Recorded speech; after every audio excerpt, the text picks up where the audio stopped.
The Best Thing is Enlightenment, Part 1 of 6, on Between Master and Disciples, given in English on August 5th, 1995, in Nice, France.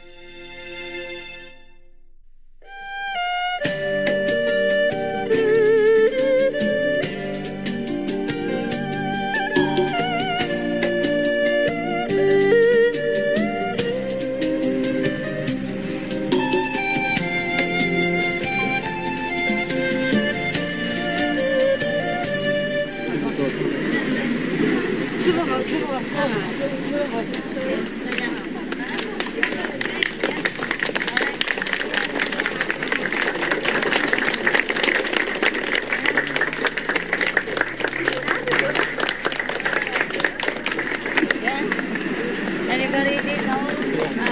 Just slowly on the way.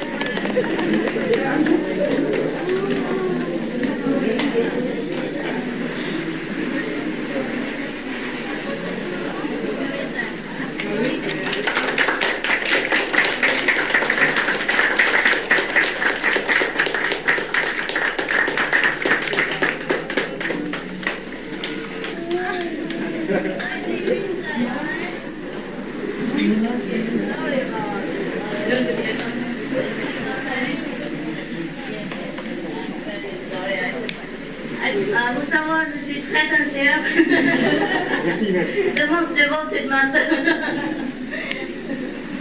Okay, we go inside and you can shake our hand and feet and whatever you want. Okay? Yeah? Excuse me. Excuse me.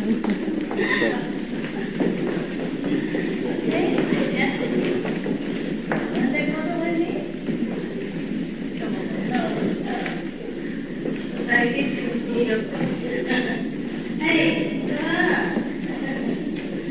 okay, thank you. Did you share some candy? Okay, why don't the children come here? All the children. Like that? Don't give anybody. All your alright? Oh, you children? Are you children too? You will. Very, very well. It's a wonderful, come on. Oh, God.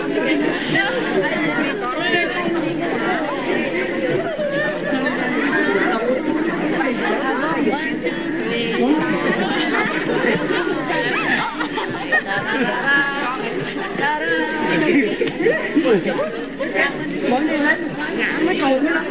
Yeah, whoever don't have, come here. Children, come here.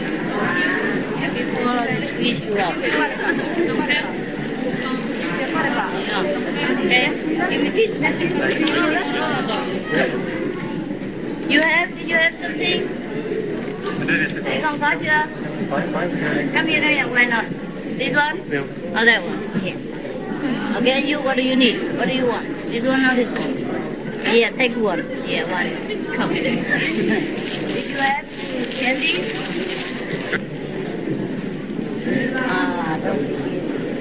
The crying session is over in the gate. Huh? Huh? Everybody cry already. Now no more. What do you want? Huh? What? Thank you. You look like King Sihanouk of Cambodia. Yeah, wholesale.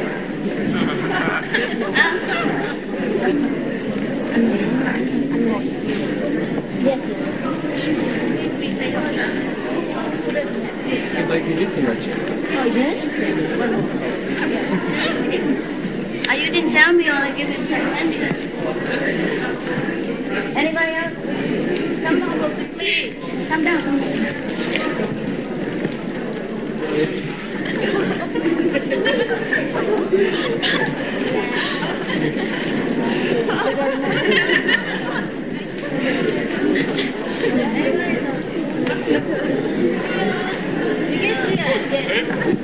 Chị hãy đi xịn không?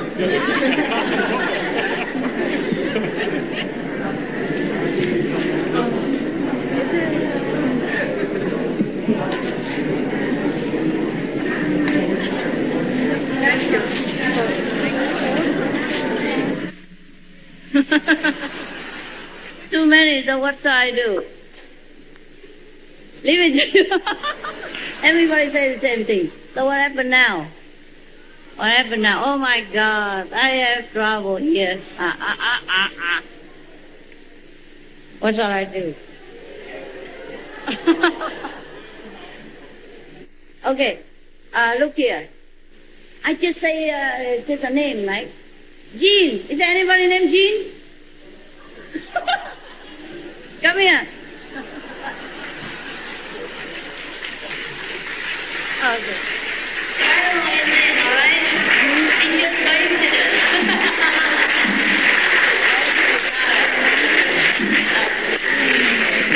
Okay, all right? Don't start, then I will have no more things left. The other day I went to a party and I bought a lot of presents for everybody. But then still one more, not enough. So she said she likes one of mine. One of my rings, oh, it's okay. And then later another girl said, oh, she likes my umbrella so much, and then it's gone. And the other one said, wow, your fan is so fancy. Can I have it? And it was gone. And when I come home, I was nearly naked. All right. Any question? Please. Yes, what is? I find that my attention is distracted because I'm doing so many things. Like I have a full-time job, like my own business. And also, I find that I'm doing music and recording. Oh, is that right? That's right.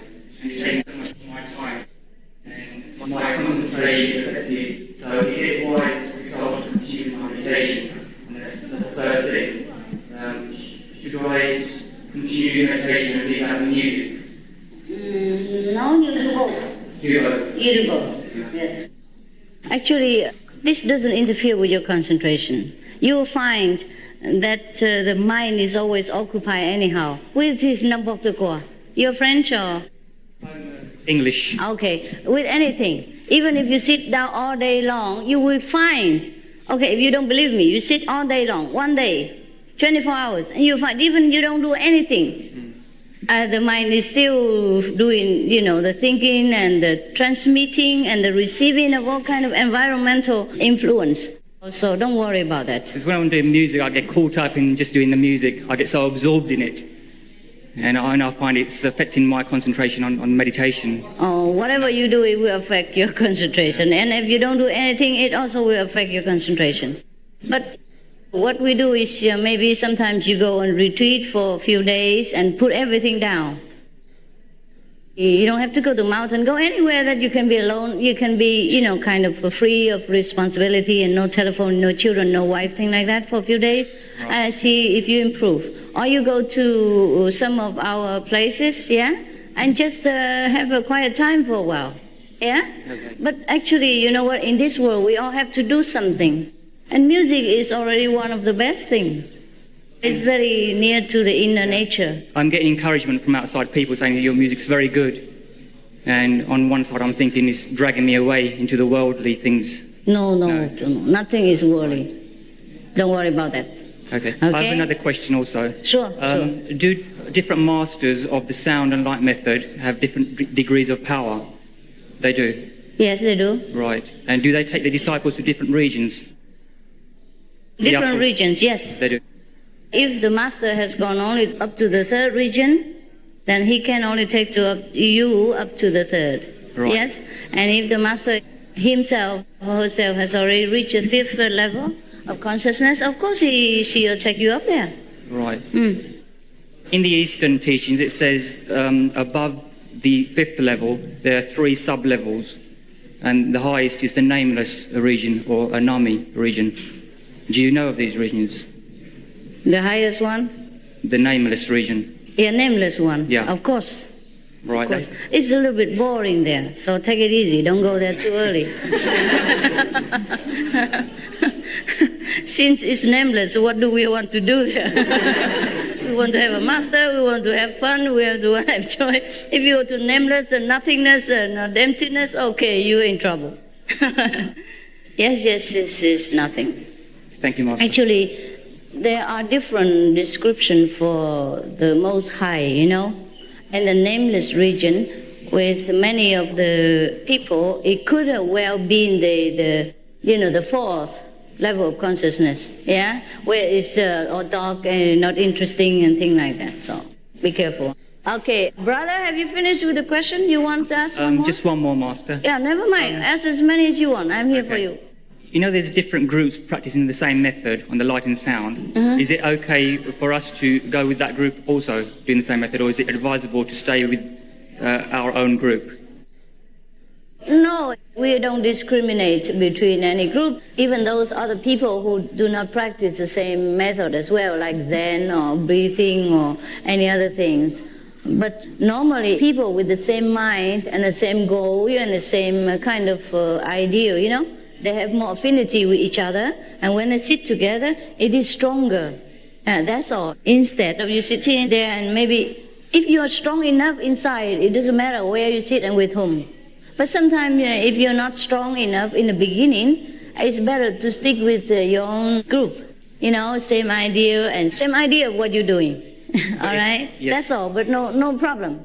But if the other group has the same goal in mind as well, with the same method, is it okay to practice within Of that course group? you can. Yeah. If you don't have other people around, Right. if you don't have fellow practitioners around you, you don't? You're alone? I do, yeah. But I'm thinking to put more time and effort Oh, I into understand. meditation. You do as you feel comfortable. I have no forbidden rules for this kind of things. All right? Okay, thank you. Yes. You may sit alone or you may find other group to sit with. Right. All right. Anything else? Yeah. I have friends who practicing transcendental method, 超觉静坐. Master, they have an ideal village. All the people in the village is vegetarian, children too. All the people in what? In the village, they have a village outside the city. Uh-huh. All the people who live there, they are eating vegetable. They're eating vegetarian? Vegetarian, yes. Belong to that group? Yes. Of course they do. They're Indian. All the Indian master eats vegetarian. Even non-master eats vegetarian. You must know Indian people, 90% are vegetarian from birth because they're Hindu. There's no big deal about that. Okay? Because they took the vow of ahimsa. So, but that's very good. But eating vegetarians doesn't make you become God. All the cows and the rabbits eat vegan all their life before they're born. They don't become anything. Vegan is just one aspect to purify our heart, to develop more our loving attitude and loving inner quality to all beings. But that is not a condition to become a Buddha, to become enlightened. Enlightenment is far away from veganism. You get it? I got it, thank you. You're welcome. Every master, every teacher has their job to do. And like elementary teacher, high school teacher, college teacher, they're all good. It depends on your own level that you meet the appropriate master. So you can't say which master is good, which master is no good. Good or no good is your own problem. Yes, either you are not highly developed spiritually enough to meet a higher qualified master, or either you are not sincere enough in spiritual quest that God has not sent you a real master. So you have to check your own inner quality and inner sincerity, not to check the master. And then everything will be all right. And the real master, the master that according to your level will come. Every person on this earth, whether master, teacher, or anybody, has their own purpose in life and their own mission to fulfill. Okay? Everyone is God's children and everyone is God's commissioner in different way. She's asking where you will come to Poland and that the people in Poland need your presence. I'm not sure if they need me. You Yes. sure? Yes. All right, maybe later. Maybe next year I will plan a world tour again. All right? And then I will include Poland.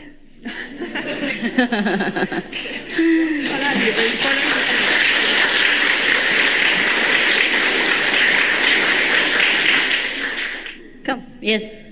Dear Master, first of all, I have two things I want to thank you first, because I'm a very bad driver, and lately you saved me in a very difficult situation again. Don't do it again, huh? You know, I had an accident and I completely crushed my car. That was last year.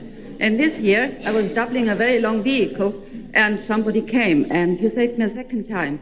And this year again, a very strange accident happened, which really didn't happen to me. I think you better don't drive again. No, that was on the bicycle. Give me your license and finish, okay? Don't just thank, just give me the license. That's what my husband says. But the other one was on a bicycle. On bicycle, you still have accident, you better walk. No, I didn't have an accident, but almost. I was in the middle of a forest alone, riding on a road, and suddenly a thunderstorm came, and I stopped for a little while on this road, and suddenly I heard a loud crash, and a tree fell down.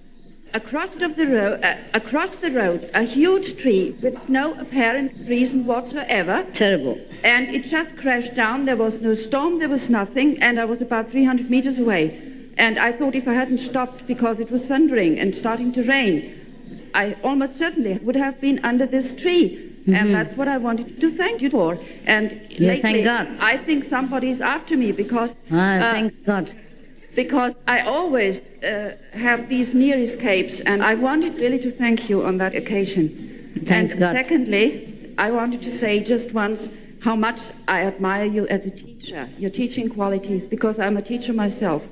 And I needed to make you this compliment, because I can see that in everything you do and how you teach and how you treat people and how you treat children and your sense of humor and everything. And I just wanted to tell you this, that I admire you very, very much. Thank you.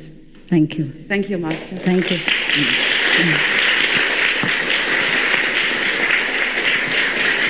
I think I better lock you in the bathroom. I never let you go out the door, but you never know, the ceiling may come down. Never mind, it's all right. Whatever we will receive or whatever will happen to us is decided, you know. And if God wants to take us away, nothing can stop.